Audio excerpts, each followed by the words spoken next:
유럽 축구를 보다 보면 꼭 한 명쯤은 떠오르는 이름이 있는데 벨링엄, 사카, 포든, 팔머, 스코처럼 2000년대생 잉글랜드 유망주들이 각 리그와 클럽에서 중심으로 떠오르고 있죠. 하지만 잉글랜드 유망주가 정말 세계 최고인지 의문인데 오늘은 잉글랜드 유망주가 과연 세계 최고라는 평가가 정당한지 그들의 배경과 구조를 하나씩 알아보겠습니다. 그럼 지금 바로 시작합니다. 잉글랜드 유망주들이 주목받는 가장 큰 이유 중 하나는 데뷔 시점부터 다르다는 점입니다. 과거에는 1군 진입조차 어려웠던 10대 선수들이 이제는 프리미어리그 무대에 점점 더 빠르게 올라오고 있습니다. 벨링엄은 16살에 버밍엄 시티에서 성인 무대를 경험했고 그 활약을 바탕으로 17살에 도르트문트로 이적했죠. 사카 역시 17살에 아스날 1군에 데뷔해서 곧바로 주전으로 자리를 잡았고 파머는 맨시티에서 조커 자원으로 활용되다가 첼시 이적 이후 곧바로 중심 역할을 맡고 있습니다. 이들의 공통점은 어린 나이와 빠른 데뷔, 그리고 유럽 무대 중심에서의 활약이라는 공식을 따르고 있다는 점입니다.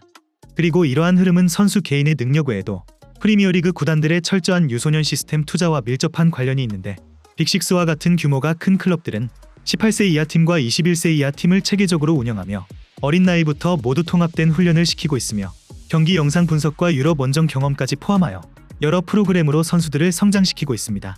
문제는 이렇게 성장한 유망주들의 이적료와 가치가 너무 빠르게 비정상적으로 높아지고 있다는 점인데 파머는 첼시 이적 당시 약 4천만 파운드의 이적료를 기록했고 산초는 21살에 이미 8,500만 유로로 맨유 유니폼을 입었죠.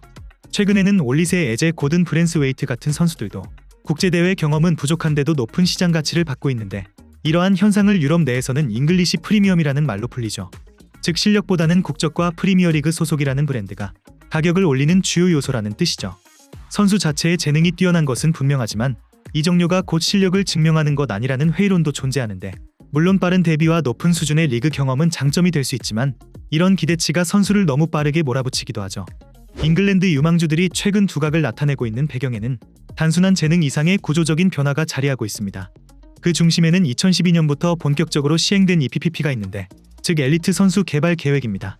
이 프로젝트는 프리미어리그와 잉글랜드 축구협회가 공동으로 추진한 유소년 시스템 개혁 정책으로 핵심 목표는 더 많은 양질의 홈그로운 선수 육성입니다.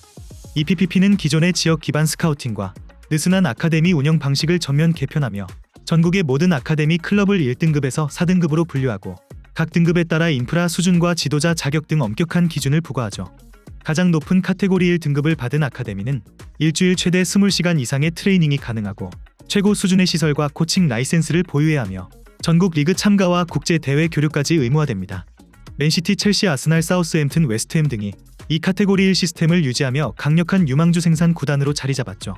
또한 EPPP는 기존의 90분 룰을 폐지했는데 과거에는 선수가 거주지 기준 90분 거리 내 클럽에만 등록할 수 있었지만 이 조항을 없애면서 빅클럽들이 전국 단위로 스카우팅을 할 수 있는 길이 열렸고 그 결과 더 많은 재능들이 프리미어리그 상위권 클럽으로 집중되기 시작했습니다. EPPP는 단순히 훈련 시간만 늘린 것이 아니라 영양관리와 학습 지원까지 포함한 종합적 성장 프로그램을 제공하면서 어린 선수들의 전반적인 역량을 높이는 데 집중했고 유소년 단계에서부터 성인 프로팀과 전술적 연결이 이루어지도록 유도하며 클럽별로 9세 이하부터 세부적인 전술 커리큘럼을 갖추는 것이 필수가 되었죠. 이러한 시스템 체제에서 배출된 대표적인 성공 사례가 바로 사카, 포든, 파머 같은 선수들이며 이들은 유소년 시절부터 체계적인 시스템을 통해 성장하며 성인 무대에 빠르게 적응할 수 있게 된 것이죠. 잉글랜드 유망주들이 세계 최고 대우를 받는 데에는 실력 외에도 또 하나의 중요한 요소가 작용하는데 바로 잉글리시 프리미엄이라고 불리는 시장 과열 현상입니다.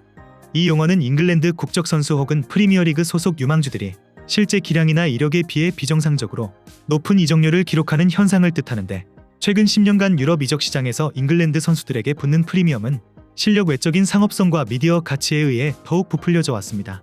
대표적인 사례가 제이든 산초로 도르트문트에서 활약하며 주가를 올렸던 그는 2021년 맨체스터 유나이티드로 이적하며 약 8,500만 유로라는 거액의 이적료가 책정됐지만 현재까지 그 기대치를 완전히 충족시키진 못했고 팀 내 입지 역시 불안정한 상황이죠. 그릴리시는 에스턴 빌라에서 맨체스터 시티로 이적하며 1억 파운드라는 역대 프리미어리그 최고 이적료를 기록했지만 이 또한 명확한 성공이라고 보기엔 어렵다는 평가가 존재합니다.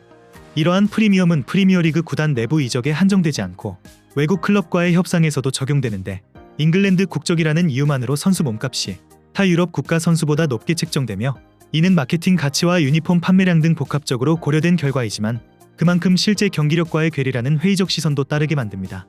반면 동일 연령대의 프랑스, 포르투갈, 독일 유망주들이 조용히 성장하는 동안 잉글랜드 선수들은 이미 월드 클래스의 대우를 받는 경우도 적지 않으며 이로 인해 비교적 짧은 활약만으로도 A매치에 소집되거나 대형 계약까지 빠르게 진행되는 구조가 형성되어 있죠. 물론 모든 잉글랜드 유망주가 과대평가된 것은 아니며 주드 벨링엄처럼 기대 이상으로 성과를 내는 선수도 분명 존재하지만 잉글랜드 유망주는 축구 실력이라는 기준 외에도 외부 요인에 의해 평가가 과도하게 상승하는 경향이 있으며 이는 세계 최고라는 타이틀이 진정한 경쟁력에서 나온 것인지 아니면 시장 구조에서 파생된 것인지 되돌아볼 필요가 있습니다. 잉글랜드 유망주들이 전 세계적으로 주목받고 있는 것은 분명하지만 실제로 세계 최고의 유망주 생산국이라는 타이틀을 놓고 경쟁하는 나라는 여럿 있습니다. 가장 먼저 언급해야 할 나라는 프랑스로, 프랑스는 지난 20년간 꾸준히 유망주를 배출해왔고 그 근간은 프랑스 축구협회가 운영하는 클레르 퐁텐을 중심으로 한 아카데미 시스템에 있습니다. 이곳은 앙리, 아넬카, 음바페까지 배출한 명문 육성기관이며 국가 전역에 유사한 지역 아카데미들이 체계적으로 연결되어 있어서 조기에 교육이 이루어지는 구조를 갖추고 있습니다. 프랑스는 또한 다문화 인구 기반과 사회적 다양성이 선수단을 풍부하게 만들었고 17세 이하부터 21세 이하 대표팀까지 모두 세계적인 수준을 유지하고 있죠. 그리고 소개할 나라는 포르투갈로, 포르투갈은 규모는 작지만 효율성과 전환 속도에서 유럽 최고 수준의 유망주 시스템을 갖고 있습니다. 벤피카, 스포르팅 포르투 같은 팀들은 B팀 시스템을 운영하며 유망주들에게 성인 무대 적응을 적극적으로 시키고 있고 무엇보다 조르제 멘데스를 비롯한 강력한 에이전트 네트워크가 유럽 무대 진출을 빠르게 연결해주기 때문에 단기간 내 스타가 되는 비율이 매우 높습니다.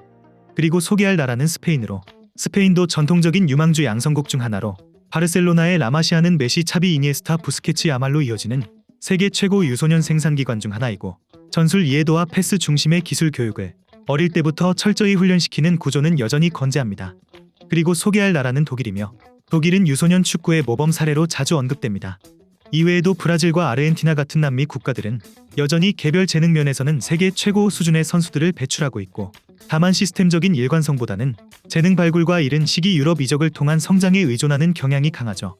반면 잉글랜드는 이 모든 나라들 중에서 최근 10년간 가장 많은 투자를 해온 국가이며 프리미어리그 구단들의 재정적 여력이나 트레이닝 시설 등 경기 외적 환경도 분명 세계 최상급이지만 그 결과가 꾸준하고 예측 가능한 선수 생산으로 이어지는지 아니면 몇몇 예외적인 성공에 그치는지는 여전히 평가가 엇갈리고 있습니다.